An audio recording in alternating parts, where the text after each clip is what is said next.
So friends, আমি doctor Jayanta বাইন, plastic এবং cosmetic surgeon. আজকে আমরা যে কথা বলবো সেটা হচ্ছে চুল নিয়ে। চুল পুরুষদের ক্ষেত্রে সৌন্দর্যের একটা বড় অংশ। চুল পড়ে গেলে পরে আমাদের বয়স্ক লাগে দেখতে এবং মনটা অনেকটাই খারাপ হয়ে যায়।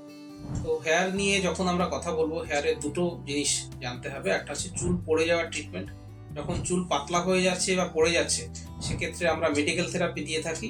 3 ধরনের থেরাপি বেসিক্যালি আছে বা চলে। একটা হচ্ছে স্প্রে, মিনক্সিডিল স্প্রে। 2 নম্বর হচ্ছে ট্যাবলেট, ফিনেস্টাইড ট্যাবলেট। আর একটা হচ্ছে ইনজেকশন, পিআরপি ইনজেকশন। আর এরপরে যদি একদম চুল ফাঁকা হয়ে যায় বা টাক পড়ে গেছে বলে মনে হচ্ছে, সেটা গ্রেড 1 থেকে 7 বিভিন্ন গ্রেডের হতে পারে, সেক্ষেত্রে ট্রিটমেন্ট হচ্ছে, টাক পড়ে যাওয়ার ট্রিটমেন্ট হচ্ছে হেয়ার ট্রান্সপ্লান্ট করা। হেয়ার ট্রান্সপ্লান্ট আমরা দুটো টেকনিকে করে থাকি, এফইউটি এবং এফইউই। মাথার পেছন থেকে যেখানে চুল রয়েছে সেখান থেকে চুল নিয়ে যেখানে চুল চলে গেছে সেই জায়গাটায় ট্রান্সপ্লান্ট করা।